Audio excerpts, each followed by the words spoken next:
Let me know when you've started recording. You've recorded? All right, we're back. Okay. Hi, everyone. It's actually a distinct pleasure to be speaking with Josh Spodek today. I wanted to provide some background how I came on Josh and why I asked him to come speak to us today.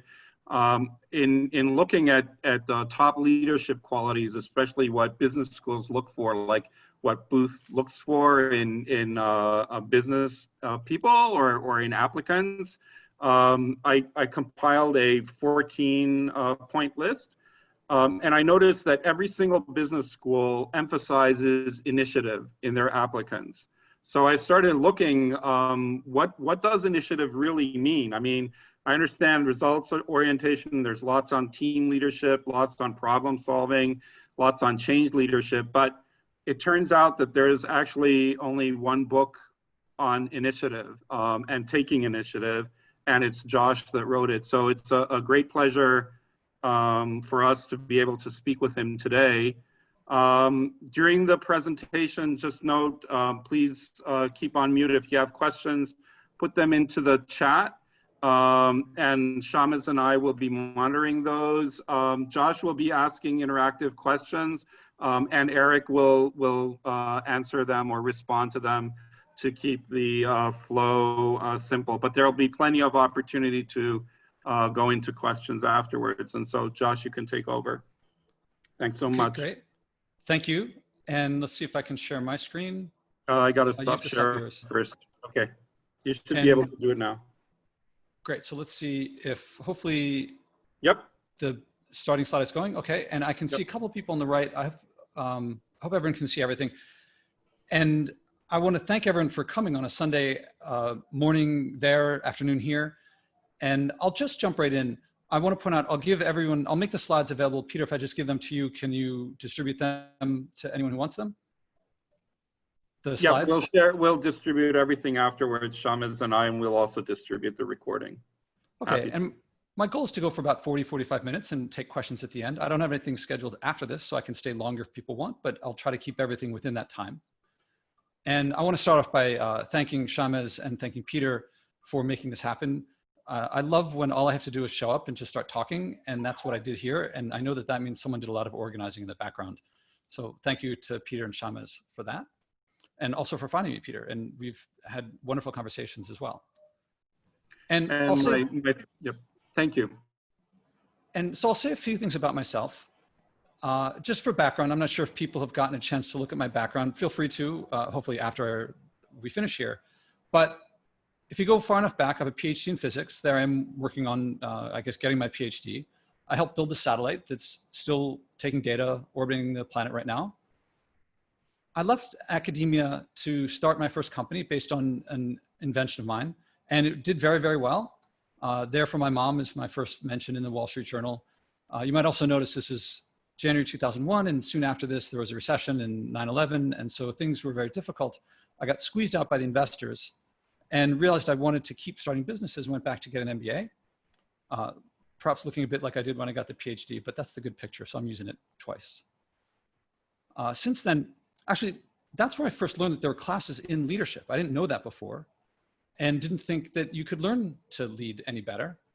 And that changed my life because before then, electrons and, you know, it didn't matter your personality or if people, social and emotional things, but this really changed everything to where teamwork, leadership, these became the most important things to me. But I also noticed that the way that I was taught leadership didn't actually teach me to lead. The way I talk about it now is if someone wants to learn how to play piano and you teach them about some piano history and about principles and theory and music appreciation, it's not going to hurt, but it doesn't actually teach you how to play piano. You got to put your fingers on the keyboard and play. And so after business school, I started putting into practice, I started learning project-based experiential active learning and started making that, actually my plan for a while was to start a school for leadership to compete with business schools because I thought I could teach it better. As it happened, NYU hired me and they were like, we're going to hire you. And I was like, you're the competition. So I ended up teaching there for a while and I do some work at Columbia too. And I also have my own, my courses are available at Spodek Academy. And that would have been what I've that was my plan for a while. In the past 5 or 6 years, I've started applying leadership to the area of the environment a lot more. And along the way, my blog I post to every day. I have posted to it every day for almost 10 years now. I do a lot of public speaking. My podcast on leadership in the environment was recently the #1 leadership podcast on Amazon, and it's getting it has some very well-known people on it. And if you want me to not stop talking for a long time, ask me about that. I've had a few TEDx talks as well. Then I've wrote a book on leadership and then a book on initiative. These are best-selling books. And what I'm going to talk to you about is initiative. I'm going to give you, as best I can, a high-level overview of the book. I think if I do it well, I'll give you enough that if you want to, you can just run with this presentation and watch the recording a couple times, and I think I'll give you enough to work on.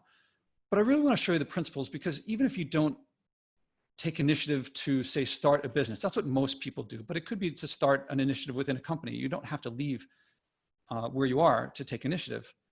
I hope you'll have enough from here to be able to implement this in your life, and also to show you what comes from it. It's a lot more than just starting a project. And then if you want more, there's more about me at joshuaspodek.com. I want to start by talking about Rafael. He's the opening story in the book. Rafael came to me. He had an MBA, from a good school, and he was doing very well at this small, maybe medium-sized media company where he worked. And he knew that I coached, and he said, Josh, I would like you to help me to start a new company. I work at this company. I'm doing well. He was doing well. He was making good money. He would go to but he was not one of the founders. He was not one of the decision makers. And he would consistently come to them with ideas for projects. And they would always say to him, that's interesting, we'll think about this. And they would never implement them. And he felt like he didn't have a sense of ownership of what he was doing. So despite making good money, it wasn't satisfying to him. And he felt he had to leave in order to have ownership himself. So we started working together, and I walked him through the exercises in initiative in this book. And because he came to me to start a new company, that's what I was coaching him to do. One day we met by phone and by internet. And one day we start the session, and he says, Josh, I don't need to start a company anymore. And I thought, well, that's kind of funny, because you came to me, that was the whole point of doing this. And he said, Josh, a lot of the initiatives that I had thought of doing before, I've been using what we have been doing to start a company and applying those skills and experiences to proposing to my bosses how to do these projects that I was doing before. In particular, instead of coming to them and saying, here's this thing that's really great, it's so good you'd have to say yes to it, I was coming to them beforehand and sharing what the problem was that I saw and asking them for advice. And you'll hear these are the sorts of things that when I go into more depth about the book in a minute, he was coming to them and involving them in the process, getting feedback from them, getting advice from them, so that they felt part of the project. And at one point, just before that call, they said, this project is yours. An initiative they'd initially said no to, they said yes to. And he realized he wanted ownership in the sense of responsibility and accountability and resources. He didn't necessarily want to leave to file with the state, figure out benefits packages and things like that.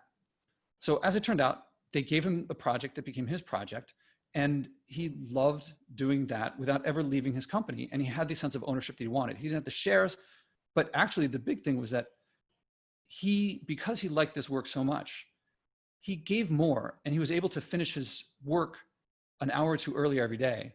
And he told me that he was working less, but getting more done. And it was a very rewarding relationship for him. There's nothing special about him in this regard. I mean, he was a talented guy. He really loved what he did, but he was held back from it by others. And taking initiative gave him the responsibility that anyone can do in their lives. I suspect that many people listening to me right now have some sort of job where the managers or the leaders could give them a little bit more. And if you wait for them to give it to you, well, they're probably busy with their own careers. And they're probably not so much thinking of how I can give you the wings to take off with something that we don't even know what it is ourselves. But if you can do that yourself, they will often give that to you. So some questions. When I'm in person, I ask these to the audience, but I'm just going to ask you these rhetorically for you to get you thinking about to set your mindset for the rest of the conversation. Is it what brought you here? You don't have to be here. And I presume there's something about initiative that's appealing to you. What is it? Is it the process? Is it the outcome? Is it, do you have too little initiative in your life? Do you have too much initiative in your life? I don't know your world, you do, but what are you looking for? And, maybe you have a question for me at the end. If I haven't addressed it, ask. Is it that you want to focus on entrepreneurship? That's what most people, especially from the business community, they want to take initiative for being entrepreneurial or intrapreneurial if they want to do it internally. But lots of people use this stuff to create hobbies or community groups or to act on their passions in other ways. So there could be lots of different reasons why people want to act with initiative or bring initiative to their lives. And maybe you've read the book or taken a look at it. If you click on the Amazon page, then you can read the first chapter for free. And maybe you've done that and you're curious about what the book is about. And now I want to switch topics. So hopefully you're thinking about yourself and not just passively listening, but actively listening. So now I think it was Eric. And is Eric there? Did I get the name right? Yep. So have you ever seen the Westminster Dog Show? Do you know what it is? Yeah. Yes, of course. How would you describe the Westminster Dog Show? I know it sounds like we're off topic, but I'll bring it back home in a second. It's the top dogs in the land by breed. Very prima donna-ish, if you will. There's a certain look, certain breed, certain pedigree that has to be had to even be entered into the show. So it's very high level, very, very,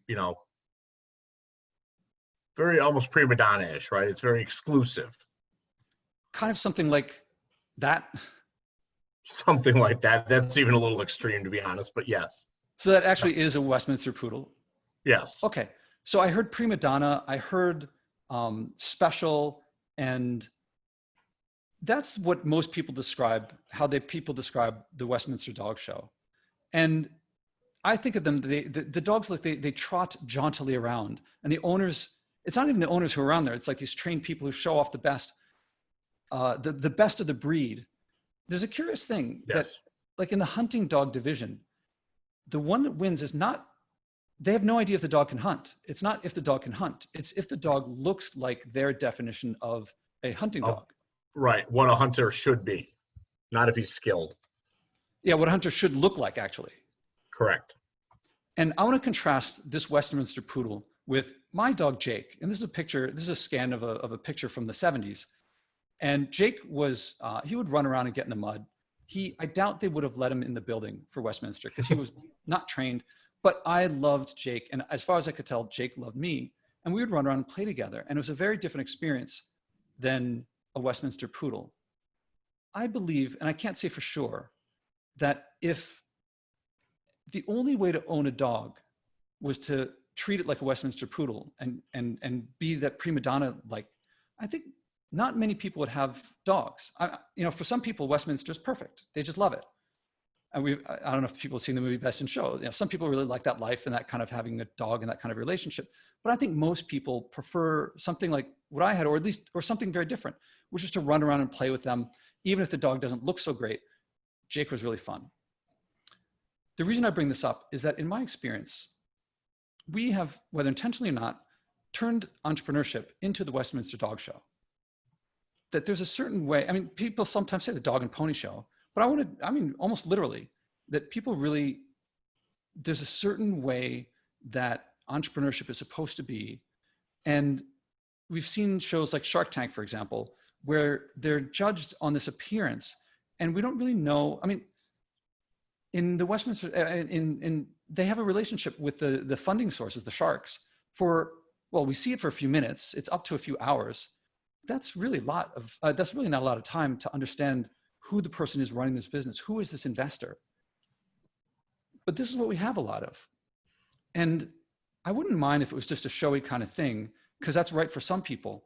If it wasn't for these statistics that people argue with me about, so this is from the New York Times, and the New York Times got it from Brookings, that we are at near low since the 70s in terms of companies starting up. A lot of people think we're more entrepreneurial than ever, but the numbers show otherwise. That since the 70s, things have just dropped and dropped and dropped in terms of companies starting up. And people think, well, what about Uber and what about Google and things like that? Well, some of these companies have been around for a long time. They're not that young anymore. But really, if you look at the numbers, it's just not that much. And it's not just the United States. It's around the world. There are fewer and fewer startups as a share of all companies. And this has been going on for decades. It's also sizes of companies. Small companies are smaller and smaller, again, since the 70s. People seem very surprised by this, but these are the numbers, that large and medium-sized companies are getting bigger and bigger and more numerous. And that's great for some people, but I think of entrepreneurship as something that really is a spark of innovation and just living a great life. And I believe that our culture is helping influence that. So I wrote Initiative. Well, Initiative came from the course that I teach to give people the ability to start things up if they want, which could be community-based, it could be starting a company, it could be nonprofits, lots of different things. Why is it that we think that we're more entrepreneurial than ever, or at least very entrepreneurial, when we aren't really that way? And I think there's a few different things. There's no one smoking gun or one big thing, but there's, in media, Shark Tank is, I think a lot of people think it's something that is promoting entrepreneurship. Now, I don't think that they're really hurting it, but they're really promoting the sharks. They're dramatic. And I'm a big fan of drama. I like entertainment. I like to be entertained, but I don't confuse being entertained with being taught and being educated. And Shark Tank, and there's lots of other peers, and there's movies and there's books that are making a hero out of the entrepreneur, but it doesn't actually teach most people how to practice these things. Our educational institutions often teach a more academic, abstract way of becoming an entrepreneur. They teach how to write lesson plans, not necessarily business plans, not necessarily the worst thing to do in the world, but oftentimes the most successful businesses do it differently. And there's a lot of case studies. There's a lot of reading and writing papers. Entrepreneurship tends to be a bit more active and experiential than other fields, but still, education, that tends to be in the business schools, but education on taking initiative, it's very rarely taught at all. But from K to 12 up to, and also including college, there isn't a lot of active experiential project-based learning. It tends to be more abstract and academic. Business plan competitions, including in business schools, they tend to select a certain type of business. It's not uniquely so, but you see a lot more venture-backed, something that's looking to be venture-backed, high-growth, IPO-bound.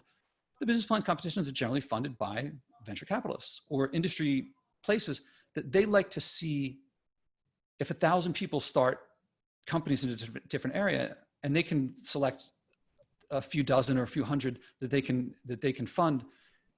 That's great for them because a couple of them will be winners. But if you yourself want to become successful as an initiator, that model doesn't actually work for you because the chances are, there's some chance that you'll be one of the dogs that's picked to be best in show, but it may be that you don't get picked and then you've just tried something and you haven't really gotten anything out of it except that you didn't get funded. So the Lean Startup is I hope people are familiar with the book, but it's one of the more great go-to books out there. And if you are a Silicon Valley engineer, or you're a tinkerer, you're a maker, you like to make stuff, every now and then, if you make lots of stuff, sometimes people will say, hey, that's really useful. I'd like to buy that. Or I'd like to, use your service. If that's the case, the Lean Startup, I think, is perfect for you. I think it's a really great resource. And it says very clearly, I think this is in chapter 1, it says, once a team is set up, what should it do? What processes should it use? The key here is once the team is set up, this is for after you have a team. It's useful after you have a product. And the Lean Launchpad is also a course at Stanford that this is quoting from their course description. I want to call out the key things here is that it's to apply all these different things to iterate your idea, and team applications are required. You have to apply to take this course. Now, to take the course, in principle, you can join someone else's team and work on someone else's idea. But generally, the idea that they're putting across is that to start off, you have to have an idea and you have to have a team. And in my experience, for most people, the idea and the team are the hard part. To have an idea and a team that you think is worth it, that you're going to put other things off to the side to work on these things. Most people, they don't really know what their idea or team is. So the way I think about it is that if you are the people who run this type of course in entrepreneurship, by saying you have to have an idea and a team, you're selecting for people who have ideas and teams and therefore think that they can make it in. And so I think from their perspective is they get a lot of STEM people applying. They don't get really that many people, I'm sure people know this, but science, technology, engineering, math, maker types, people like that. They get a bunch of applications and they get a small number from outside there. So they figure, well, we're getting everyone because there's not really anyone who applies otherwise. But if your application is weeding out people before they even apply, you're not seeing that there's probably a lot of people who would love to start companies or act with initiative who simply aren't applying. And so I believe that it looks more like this, that this is actually the types of people who could be entrepreneurial and who could take initiative. There are a lot more of them. We just aren't seeing them when we ask for them to have an idea and a team in the first place. I wrote my book for the unmet need here. As it happens, people have gotten into Y Combinator and gotten venture-backed funding and gotten funding from Mark Zuckerberg and Eric Schmidt and people like that. So it works for the STEM types as well. And I want to call it a key contradiction that I see, that when I ask people who are not, I meet a lot of people who say, you know, I'd like to start a company one day. I would like to have a project of my own. I'd like to have a division within my own company. And I ask them, why haven't you done so? Why haven't you started? It's something you've wanted to do for a long time. The number one answer that I get is, I don't have a great idea. I don't have an idea that I think will take off. It's not the only answer I get, but it's the most common one. I ask a lot of people who have started things a different question. I say, when you started your project, when you started your company, when you started your division, is what you're doing now the same as what you started with? The answer is almost never yes. Almost always the project is significantly different than it was before. And in my book, I talk about some of the biggest companies you can think of, like Facebook or Google or Walmart, that they also, when you hear how they started, it's generally something very, very different, but also something that if you really looked at it critically, you would never fund it. You would think this wouldn't really work. I mean, just taking Facebook, for example, would you go up against Rupert Murdoch with 500 million users in, what's it called? MySpace, as a college kid? Not something you'd think would really take off. Google, I don't know if you know that they were trying to sell their technology, their search technology, for $1 million to Yahoo and Alta Vista. And that's what they thought it was worth. So even they didn't think it was worth that much at the time. And so if the same thing keeps non-initiators from starting, that doesn't stop and initiators gets them going, it tells me that it's not the idea. The idea is not what determines whether something succeeds or not. What I find makes the difference is the underlying social and emotional skills of the person who does or does not start the project. And if you, and you know, with all skills of any sort, no one was born walking, no one was born talking, no one was born playing tennis. We all had to learn these things. We all learned through painful experience how to learn all of these different skills that we have.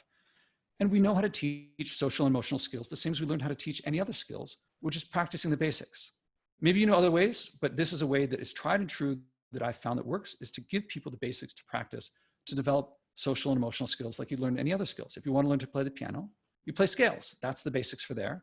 If you want to learn how to take initiative, I've written a book of the basics that if you practice them, you'll develop the social and emotional skills and the experiences of an effective initiator, which you could apply to starting a company. You could apply to starting a hobby of your own. You could start a community group, things like that. And that I did not see practicing the basics, starting from before the team and the idea. That's really why I started teaching this stuff. And I've been doing this for several decades. A couple stories. Let's see, I don't want to, ask me to come back about Rafael, talking about where things went with him afterward, but I want to talk about Grace. Grace was a student of mine as an undergrad at NYU. She liked music and came to me when she first started taking the class. I described the exercises that she would do. And she later told me that she almost left the class because I told them that you're going to develop a project that you yourselves are going to take out to the world. And you're going to start from an idea that you will probably not think has any wings at all. And you'll talk to people and they'll come back to you and they'll give you advice and it'll grow. And apparently she was super shy, didn't have any idea. Her idea of university was to write papers and things like that. And so she was really scared. Instead, her original idea didn't have much to it, but as it evolved and evolved and evolved, it started really taking root. She took the course in the fall. By Thanksgiving, she was writing people in the field valuable. So ask me at the end for what the idea was, but she wrote a music production, event production company.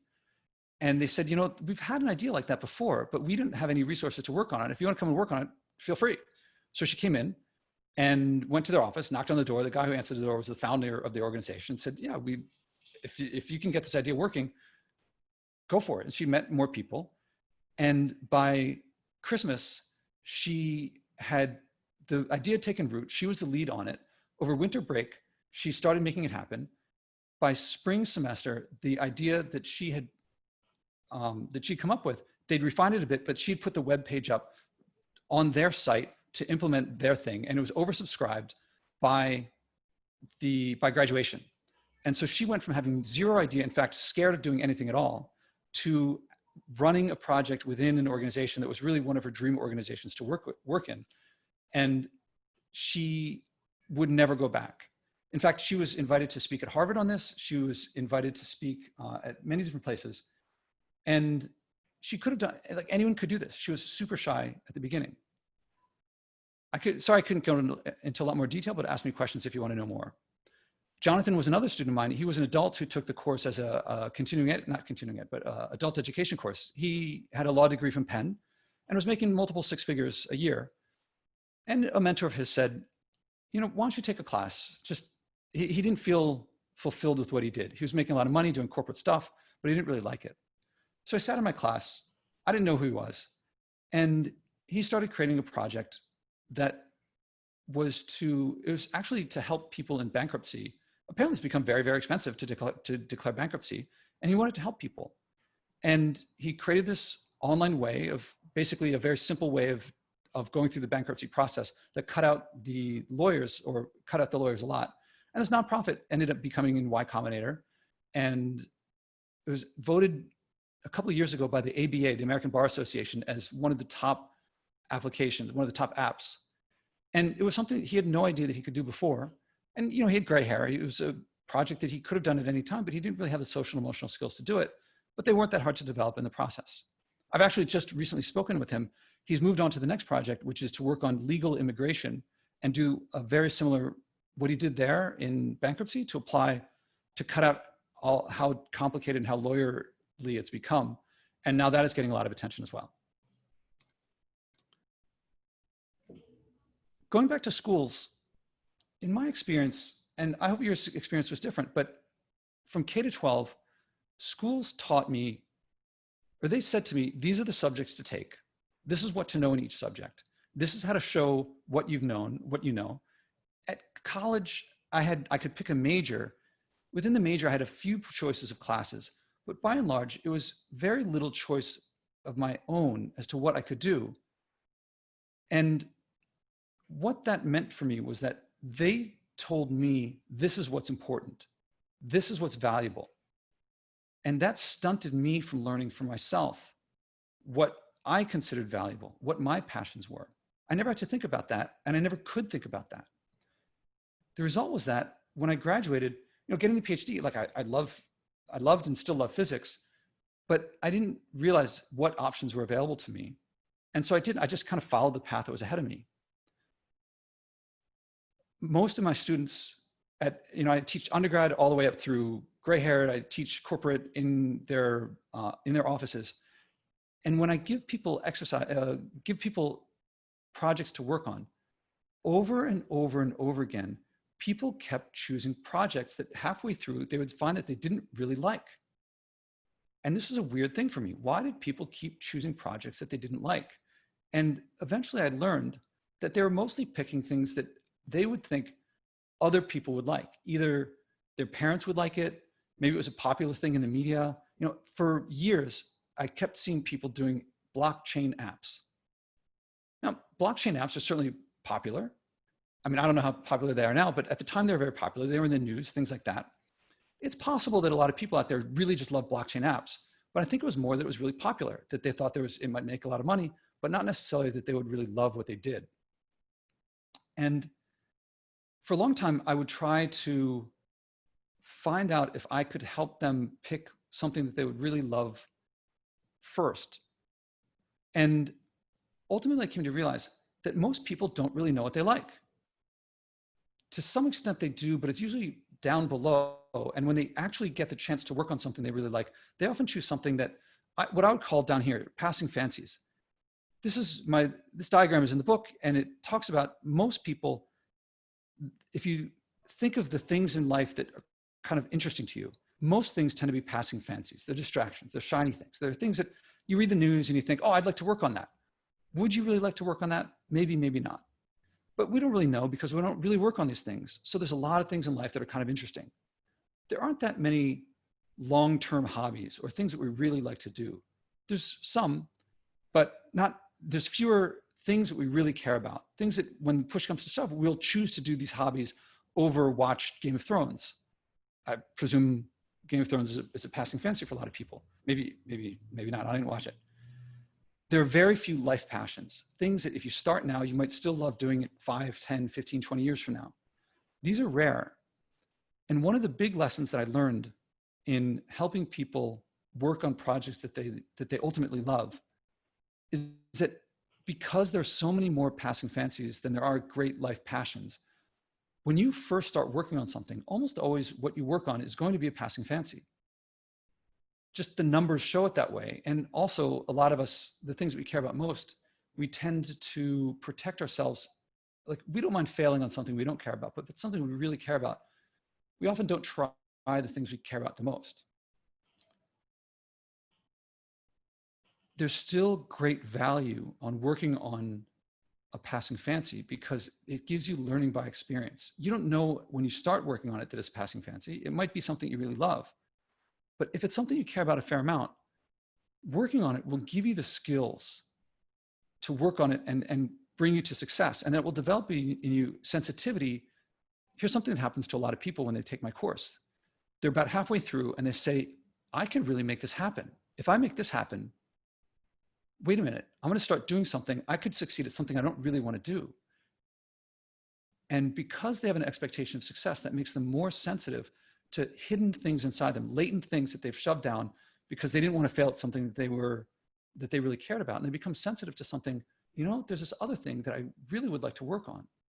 And so I have the option when I teach the course, you can switch if you want from the topic you start with. You can switch to any topic you want. The only rule is that you have to start from the beginning again. But what I found is that when people do it on something they care about more, and they've done the exercises before, they may be halfway through the course, they may be 6, 7, 8 weeks through the course, but they catch up really fast and with great enthusiasm because when they switch to something they care about, it's coming from a different place, this love of what they do. And it's a great feeling when you exhaust a passing fancy, something that was interesting to you. I'm sure people out there are thinking about something that they'd like to work on that maybe they even sense that if they really worked on it, it might not be exactly what they want to do. Maybe it would make them rich, maybe it would make them famous, maybe it would make their parents proud, maybe it would make their spouse proud. But they know it's not really what I want to do. And you might not know what you really want to do, but when you become sensitive to what you care about more and you switch, an amazing thing happens that if you were doing it for other people's approval, the first thing, or you're doing it because just the money, suddenly all projects you ever had that were just for the money or just for approval, they all lose their interest. And you realize, I don't need to do it for other people anymore. I don't need to do it for those reasons. And whole classes of passing fancies, you recognize them as mere passing fancies. And each time you do this, you move up a level into hobbies, and from hobbies to more deeper hobbies, and from deeper hobbies into eventually you start getting your way into deep life passions. Another big concept that comes out in these exercises that I give people is that if you ask people for judgment, they will judge you. So a lot of people, when they come up with an idea and they come up with something they really want to work on, they say, here's this thing. What do you think? Is it good? And the person, I don't know if you can see me I'm going to cross my arms and looking down and saying, I don't think it's good, or I think it's great. You put them in a role of judging you, and it kind of separates you from them. Whereas if you ask them for advice, almost everyone is happy to give advice, and they'll actually feel it connects them with the project, and they'll feel a vested interest in your success. Because I don't know about you, but when someone asks me for advice and I give them advice, I feel like if you succeed, it's partly because of me. So I want you to succeed. And so this whole set of exercises designed to get you to talk to people around you to where they give you advice and they feel a vested interest in your success. And you're working up the ranks from people that are close to you, that are supportive and non-judgmental and easy to talk to, up until you talk to people in the field that you want to work into people in the field you want to work in, and eventually working your way up to valuable, and then to the highest, most valuable people in a field. And because you've worked up the ranks and you've described your project so many times and gotten so much advice and gotten so many connections along the way, when you talk to the valuable people in the field, they tend to see you as a peer. They have no idea that the idea that you're working on maybe didn't exist 2 months or even a month before. And they open the doors for you. And people who would normally say, well, talk to HR if you want to, I don't know, work with us in some way, they'll say, here's some advice. And then when you come back and say how the advice went, they say, what happens a lot, even while people are taking this course, is they get job offers. They get offers for promotion. Because if you demonstrate yourself as someone who takes initiative on working on a problem that's valuable, people don't want problem solvers solving low-level problems. They want them solving high-level problems. They want people like problem solvers in their lives. And what I have people take initiative on is finding problems other people have and helping solve them. A lot of people think that, something holding back a lot of people is that they think that I need a big passion. I don't know what my passion is. If I knew what my passion was, I would work on it. If I worked on it, then things would happen. And so this mental model of passion leads to action. Well, it does sometimes, but if what you work on is the first thing you work on is a passing fancy, it's not a great passion. A lot of times you work on something and it kind of peters out and you kind of give up, or you think, well, what I do isn't really that important. A lot of people just don't even recognize that they have any passions in them. And so they never act. A lot of people, it goes the other way. They think, if I act, this is like the lean methodology. If you act, then you will love what you do. And there's a lot of people, and I can speak from experience myself here, that they will act on a project and you give people the skills, but you don't give them the chance to reflect on and to look internally at what they really want. They may succeed on something they don't really like. And then they'll realize, well, I can be very successful, but I don't really like this. This isn't what I want to do. And so they pull back and don't really want to do it. In my experience, what works is a cycle of a mix of passion and action, but also initiative. And you can start anywhere on this. But if you have a bit of passion, an interest in some direction, and you take some initiative, that will lead you to act. And that action will lead you to understand what you like. And it will either gain passion or, well, let's say it gains passion. Then you'll take more initiative to work on a bigger scale. And that will lead you to act more. And it'll build passion.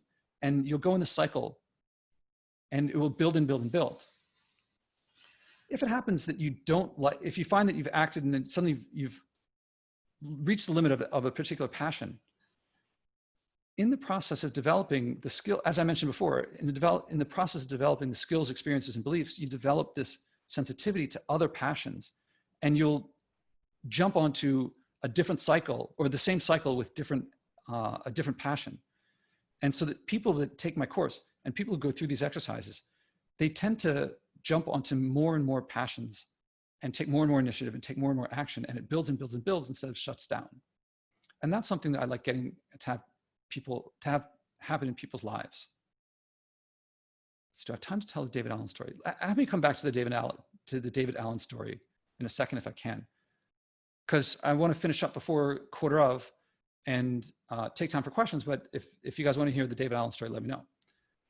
What I want to do is give you the 10 steps that are the exercises in my book.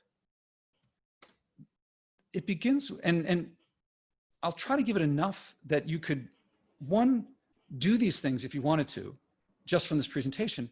But even if you don't see enough to do specifically what to do, that it shows you that if you practice, if you develop your skills, your social and emotional skills that are relevant, you can reach the highest levels of being an initiator. If that means running a division, if that means all the different things that I've talked about so far. And in the model of how we teach to play a musical instrument, if you want to learn to play the piano, you start by playing, there are probably many ways to do it, but as I understand it, one of the main ways is you start by playing scales. Playing a scale is a very mechanical thing. I don't know if you can see me in the thing, but it's like, put this finger on that key, this finger on that key, this finger on that key. And if your goal is you want to play your heart out at Carnegie Hall, it sounds very mechanical, very robotic. And yet there's this magical, almost magical thing that happens if you practice the scales. It may seem mechanical, but that enables you to play very simple pieces. And if you play simple pieces, that enables you to play more complex pieces. And eventually this almost magical thing happens where you start playing your heart out. You start being able to express yourself through the music. And I could have said the same thing about learning to play tennis. When I took my first tennis lesson, the tennis coach actually held onto my hand and moved my hand through a forehand and mechanically made me do it. And I would guess that Roger Federer had a similar first lesson. Now he does magical things, but he still started by learning by practicing ground strokes. And for that matter, when you watch Wimbledon, when they practice before the finals begin, they practice their ground strokes. So practicing the basics is not only effective, it's also what you never grow out of doing these things. So I hope that these exercises, I hope they make sense, that they kind of have the model of starting with something very simple that anyone could do. And it may seem mechanical, but it develops the skills so that when you get to the later things, they may have seemed hard if you had started there, but they're easy compared to the thing you just did before. So the personal essay is to write about a field that's interesting to you. Why do you want to take initiative? What's important to you? And even if you never show it to anyone, but you simply write 250 words, a page or two, on what initiative means to you, what's worked for you in the past, what hasn't worked for you. And then you sleep on it and look at it the next day, maybe edit it a bit, then you'll learn something about direction for yourself, and it'll give you a direction to work in. I also say to put 3 lists in that personal essay of 3 people in each list that you can name. So one list is 3 people who are huge role models for you. They may be historical, that aren't alive today. They may be people who are alive today. And so, like for me, working on the environment, for changing culture, Nelson Mandela was a big one for me. But also, like, Arnold Schwarzenegger was a big one for me because he did things for lots of reasons. And so for you, write down 3 people that are just huge role models for you. The next list is write down 3 people who are also huge role models for you, but that are people that possibly you could reach. They might be difficult for you to reach, but conceivably. And but in the field that you're looking for. And not to say something like the CEO of Google. Say the name of the person and picture that person's face, because these are social and emotional skills that have to do with other people. And then the last one is write down 3 people who are the people you know who are in the field that you have access to right now. And if you don't know anyone, whatever the closest is. But I want you thinking about names and people, and think about yourself. The next exercise is to write down 5 problems in that field of interest to you. And a lot of people, this is a transformative experience because of what I mean by problem. When I say problem, I mean something very specific. Most people say, like if I just let them go on their own, they'll say something like, well, the market is underserved in this area, or there's a big need in this area. What I mean by problem is a person, or it could be a group of people who feel an emotion that they don't like. So it has to be a person. You have to name at least one person and an emotion that they don't like.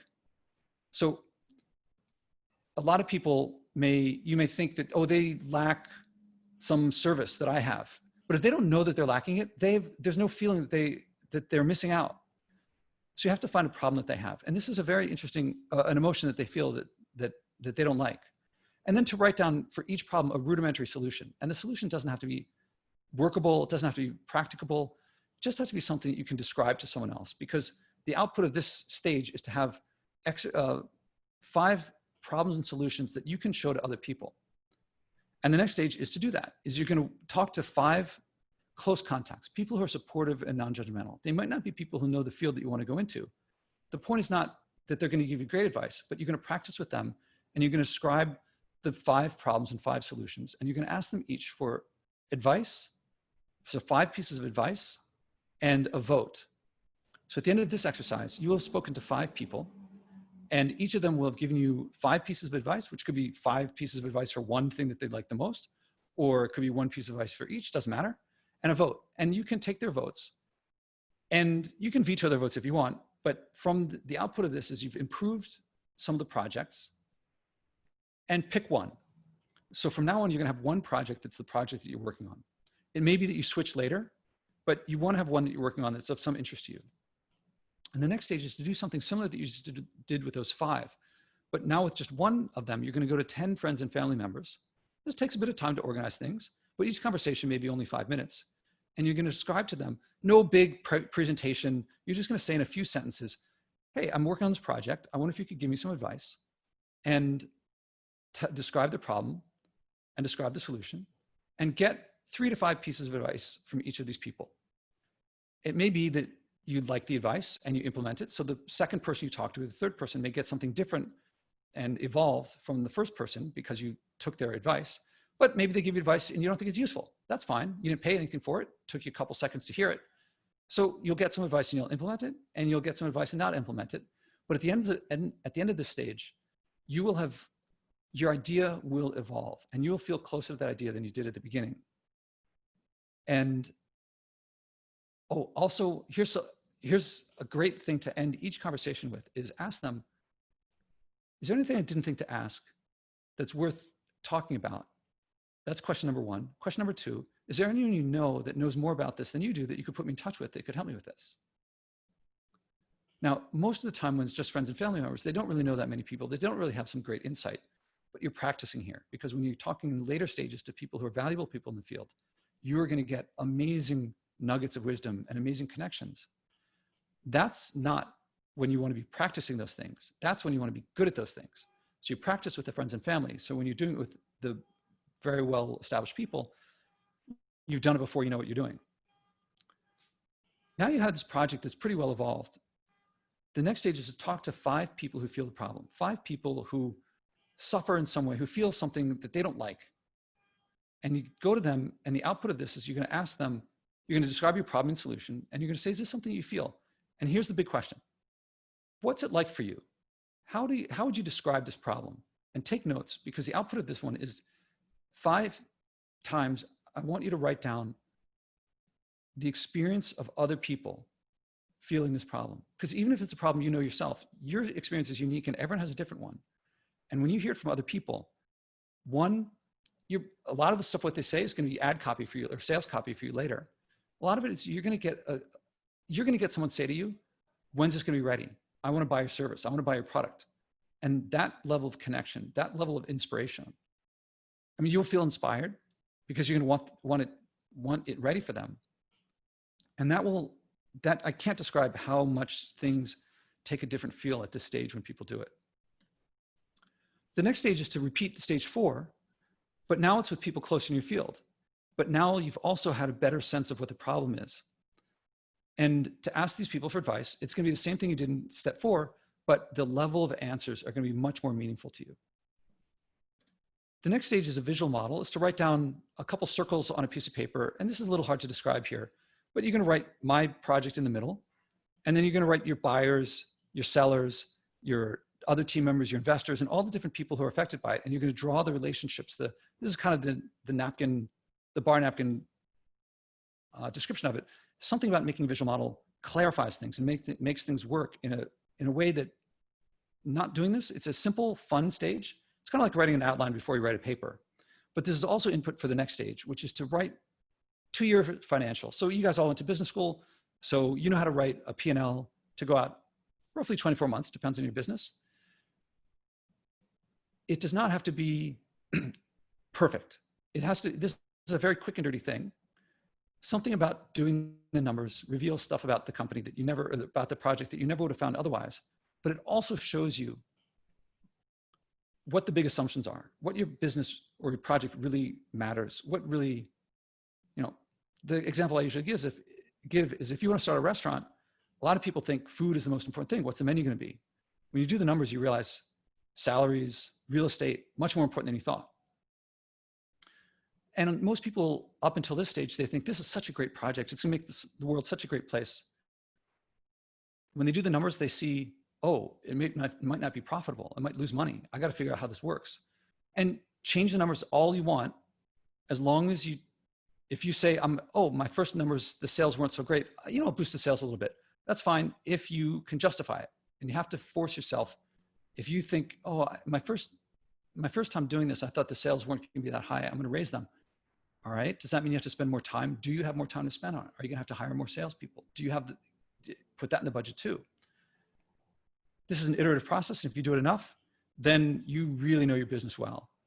That leads up to, well, step 9 is something that I realized. I'm going to say what step 10 is. Step 10 is to talk to 10 valuable people in the field. It's just like step 6, but you're going to be talking to founders of companies, funders of companies, titans of fields, and they will treat you like a peer if you've done the steps leading up to here. Step 9 I put in as a second personal essay because a lot of people doing these steps, they have learned and grown in ways beyond what they thought. And when they compare their second personal essay with their first personal essay, it may have only been 2 or 3 months that have passed in this time. But with regard to taking the initiative, they are a very different person. And that sets them up to talk to 10 valuable people in ways oftentimes these valuable people, the connections came from step 6 when they said to them, is there someone you can put me in touch with? That's often the people you're talking to in step 10. And they say, oh, so-and-so put you in touch with me. You're one of me. You're one of us. You're a person in the field. And you're talking to them as if you've been doing this for a long, long time. You're one of them. They're one of you. And this is where the job offers often come into play. That people are just like, this is a project. I mean, this is what happened to me with NYU. I was trying to start a business and they were like, we're going to hire you. And I was, okay, I'll take it. And this happens all the time. People get promoted, but oftentimes people get offers for investment and things like that at this stage. And so this was a high level overview of what the 10 steps are, hopefully enough for you to do if you wanted to. If not, I mean, I recommend the book. And Peter can talk about it from his experience as someone who's read the book and is doing the exercises himself. And if I understand right, still his son is doing it. But I think that was, I have a couple stories in the background if you want, but I see that's close to the hour. So I want to thank people for participating so far. And I'd love to take questions if there are any. And as I said before, I don't have anything after this, so I can stay a bit longer. Yeah, there's a question from Gaurav. So Gaurav, go ahead and ask Josh. Hi, Josh. Thanks a lot. It was really very, very insightful and a lot of and very thought provoking. So thank you. The question I had was a lot of how do you know whether an idea or an action you have in mind is not a passing fantasy? It's only after the fact that you know that, right? Yes. Because a lot of impatient people who are very impatient, they will jump on something and then it becomes a passing fantasy, and then you jump on something else, and all those different actions or ideas you might be doing which distracts you from being able to figure out what really you wanted to to invest your time and effort into. Most of us have grown up not knowing how to sense our own passions, how to know what our values are. I mean, our educational system is designed to tell you what's important, and you don't figure out for yourself. So we have these atrophied skills. We don't know how to do it ourselves. And that means, and really, as you said, the only way to find out whether something really is a passion of yours is it something that when push comes to shove, you have the choice between this and something else. Will you actually choose this over watching the big game or doing something that doesn't really matter to you? Only by doing it and facing those challenges will you learn, will you be able to find these things out. And I wish I could find another way. And if someone comes up with another way, let me know. But as far as I know, it's only by doing these things that you find these things out. And that's why all these exercises are designed, that you can do them. You don't have to spend any money doing these exercises. It's all mostly talking to people, but it shakes out, is this something I really want to do? When you do shake this out once or twice, it is an amazing experience. When you look back at something that you thought was important to you and you realize that's not as important as what I'm actually doing. That is, I suggest to you, is the definition of improving your life, is getting rid of something less important in favor of something that is more important, something that you value less, giving that up in favor of something that you value more. Most people, when you can't tell what is if you can't distinguish between a passing fancy versus a hobby versus a life passion, you hold on to all of them. And that means you're splitting your time you're splitting time with things that you love with times that you don't really, with things that you don't really care that much about. And so if you're trying to juggle 10 different things, all I can say is that people, when they give up the things that they realize were a passing fancy, their life, it clarifies, and they realize this is what I've wanted to do. And they're happy to get rid of other things in order to keep working on what they want to work on. And this cycle of that initiative, action, passion cycle, it just keeps raising the bar. It keeps raising you up into more and more passionate things until you're working on a great life passion. I can speak from experience. What my work on environmental leadership is, I jump out of bed every morning and I look at my podcast to see the people who I've had on that I'm bringing into this. Anyway, I hope that answered the question. Josh, one question came about somebody who's actually in a job search right now, and they are afraid that they don't have the risk tolerance to apply your method in the middle of a job search. But I've thought of applying your method in terms of looking for an employer's pain points. Have you thought about how to use the method in terms of a direct job search outside of the entrepreneurial? Well, I will tell you that when for my online course, I went through the 10 exercises with people, and I recorded my describing each exercise to them and recorded my conversations with them after, because I wanted people taking the course to hear someone actually going through the experience. And I gave up after 2 tries. Both of them got job offers, and they were both out of work. And it keeps happening. If you only look at it from a very Machiavellian sense of, I want to connect with the top level people in a given field, people spend a couple hours a week tops on this, and they don't spend any. I mean, you can spend money on it, but I mean, you can make if you want to, you can make a working model of what you're doing, but you don't really need to do that in order to create these relationships. And if you simply do the bare minimum of these exercises, you'll develop relationships with people, and they'll take your calls. I mean, when I say people, I mean, you can use this as a way to reach very high level people within organizations, because you're not asking them to give you a job. You're asking them for advice to solve a problem in a field that's relevant to them. They see you as coming as someone who takes initiative to solve a problem for people they care about in a field that they care about. Not everyone's going to say yes, but a lot of people are going to say, I'll take the call. People who would have said, go to HR, if you said, can I get an informational interview with you, will say, yeah, I'll take your call. And some of them will say, some of them will think to themselves, this person's solving problems. I got problems. And they'll actually, this is something that I talk about in the book, is that they will often tell you their problems, because if they see you as a problem solver, they're surrounded by people often who want something from them, and they don't often get to share their problems with people because they need to solve other people's problems. And here's my little joke I always say in class is, there's a technical term. I'm gonna ask Peter or Eric, there's a technical term when a valuable person in a field, someone with resources, someone who's a decision maker, when they tell you their problems. Do you guys know the technical definition, the technical term for what that is, when a valuable person tells you their problems? No, sorry. The technical term for when a valuable person tells you their problems is a job offer. They might not know it, and you might not know if you don't know to interpret it that way, but when they tell you their problems, if you know how to respond, and I write about this in the book of like how to respond, that you can take what they said and say, basically, I could do that. I mean, you don't say it just like that. I mean, the key words I usually I'll put out is, if you say, oh, that's interesting, I've experienced in that area, it's something that people tell me I'm good at, and I like working on this. If you give me a week to come back, can I give you some ideas on I have something half baked in my head. Can I give you an idea on how to solve that problem? That's very loosely speaking. How to respond to someone, how to respond to a valuable person who tells you their problems, to come back and turn that into a job offer. So that was a very 2-minute version of it. No, but I've had that happen at one of these driveway kind of happy hour things. A friend of mine who works at Midtown Tennis Club was talking about the whole business development sales thing and the problems they were having. So we ended up having a 2-hour conversation about that, and we're going to follow up on it sooner than later. But so that's interesting the way you put it, though. I hadn't thought of it that way. Yeah, salespeople love to hear. salespeople love to hear clients talking about their problems because then they can solve the problems.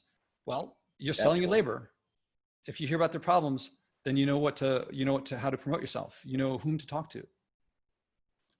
So if you're really just full pedal to the metal, 100 hours a week working on the job search, have no opportunity for anything else, go for it.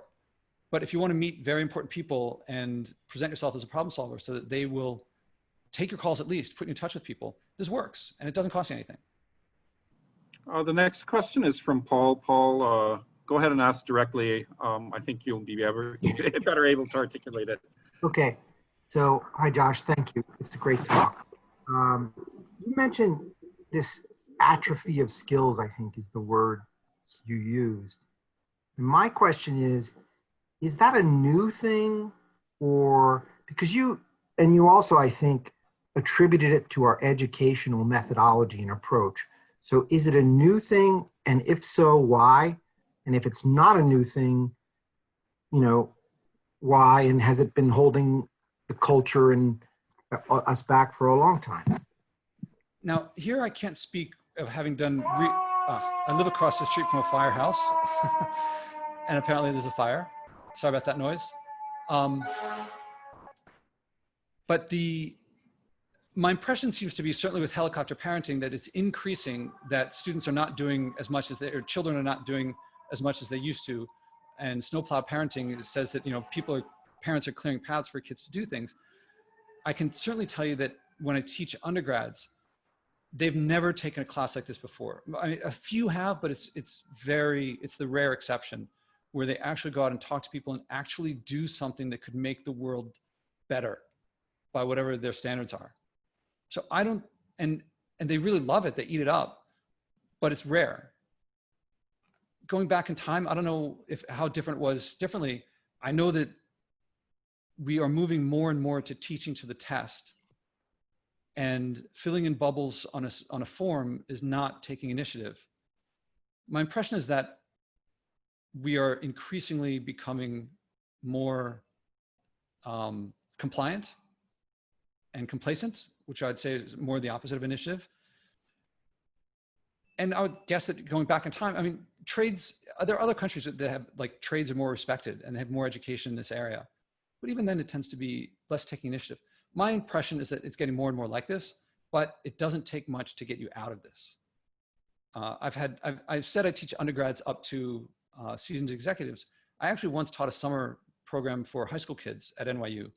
And these were kids down to 10th grade, I think. And they did it just as well. The next question is from Vignesh in Atlanta. He wants to know, what are the 3 things not to do in the approach or to avoid in the approach outline? What pitfalls would one come across that you, in your experience, would undermine going forward? There are a bunch, and I talk about a bunch of myths in the book that hold people back. I mean, one of the top ones is to think that you have to have an idea in a team to start that's worth doing, that other people will respect. Over and over again, what I find instead is that when people go out and ask for advice, they get advice, and people are really engaged. People love, if you go to someone and say, I'm working on this project, it's half baked right now, but can I tell you this problem and solution? People think that they're going to get judged, but when you ask for advice, people give advice, and it becomes really fun. Over and over again, they come back and they're like, I had no idea that people could give me such useful advice. Another thing is asking for judgment instead of asking for advice. I always practice this with clients and with students in classes. I have them practice. It's so easy to say, here's this project I'm working on. What do you think of it? Is it good? If you ask for judgment, you'll get judgment. And oftentimes when you ask for advice, so if someone says, they'll often give you judgment anyway. Oh, I think it's great. Oh, good project, work on it. Go for it. And it doesn't take much to learn to say, well, I appreciate that you like it or you don't like it, or you think it's good or you think it's bad, but I wonder if you could give me some advice to improve it. That totally changes the relationship. So another third thing, also thinking that you need to know people, thinking that you have to have resources at the beginning before you even start. So many people say, I just want to get McKinsey or Goldman or whatever on my resume for a while. Then I'll have something to really show. if you think you need resources before getting started, simply make getting those resources part of the project and start the project. So many people think I need X amount of money to start. I need X amount of connections to start. I need this stuff on my resume to start. You can make those part of what you do. Make that part of the project and get advice on how to do those things. So the initiative doesn't, this is one of the side effects of like Shark Tank and things like that. It's like they make you think that, or they lead a lot of people to think that you need a certain bunch of, like, you need this wow, amazing presentation to start with, or things like that. You can really start with nothing. Just a vague sense of a direction you want to go into. Our next question is from Alan Lunk. Alan? Hi, can you hear me? Yep. Yeah, thanks. I'm grateful that you talk about foods and meats and so on, but because I'm currently in this industry too. But my question is that, what if the problem that one is trying to solve, or the kind of the theme of the problem, is a fundamental one, whereby like your solution is likely to be very disruptive to existing leader in the incumbent industries that like a lot of industry leaders will see as a threat? You're going to be working with people who are also feeling the problem mostly. So yes. There are going to be other, however many people it's a threat to, there are going to be other people that it's a benefit to. It's like Jonathan, when he was doing his project on bankruptcy, there's a whole industry that is built on people who have no choice. And there's a lot of lawyers making a lot of money. In fact, peers of his, I mean, that's why he wanted to work on it, because he saw people, I don't know if you'd call it predatory, but maybe that would be the right word, that people have no alternative. And it's like taking money from people. And he was changing that industry. I mean, he was taking something that would earn lots of people thousands of dollars for every case they worked on, really quick, easy money, because it's just rote work for them. The lawyers don't have to do it. Their paralegals do it. And suddenly he's taking their money away. But on the flip side, he is, I mean, I don't have to tell you guys that bankruptcy is fundamental to capitalism. If you can't declare bankruptcy, people aren't going to take risks. That's why he got, I believe that's part of why Y Combinator took him in. And he was the one who was funded by Mark Zuckerberg, and I think also Eric Schmidt. So it may be a challenge to many, but you're still going to be helping a lot of people, and those are the people you're going to be working with, and they're going to help you. Now, it may be that you hit some insurmountable hurdle. I'm not sure. Generally, people can still make progress in that area. I mean, look, I'm going up against fossil fuels. I'm going up against plastics. I'm going up against textiles and things that pollute a lot, but it's incredibly rewarding. I mean, I've never done anything more rewarding. Govind in Dallas. Govind. Thanks, Peter. Hey, Josh, great session. Thank you so much. Thank you. A question on the steps. So I think in the second step, we say that we identify 5 problems. So do you advise on pursuing all of them for remaining steps? If not, how do we select, like which ones to prioritize or pursue further in the following steps? Okay, great question. And you start with 5, partly because coming up with those ideas, that is to say, identifying people who are feeling problems or feeling emotions they don't like, there's a bit of skill in that. A lot of people, like this client I'm working with, he said that we meet once a week, and he said he spent 6 days struggling, not knowing what to do, and suddenly in half an hour he wrote down all 5. There was a skill that he hadn't developed, or an insight that he hadn't had, and then once he had it, it became very simple for him. It became clear what he was trying to do. Now, once you have 5, so there's a skill that you learn in identifying people feeling an emotion that they don't like. That's important. Then, but I want you to whittle it down to focus on one thing, because focusing on that one thing, when you go to the next stage is to talk to 10 friends and family members.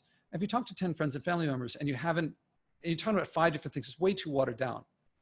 Now, I could tell you, here's a project to work on that I think you should work on. But if it doesn't resonate with you, you won't, even a passing fancy that's your passing fancy, you'll work on more and develop the skills. It may be that later you come back and switch, but at least at the beginning, you got to have a seed around which to practice the skills. And if that seed doesn't come from you, you're not gonna engage as much.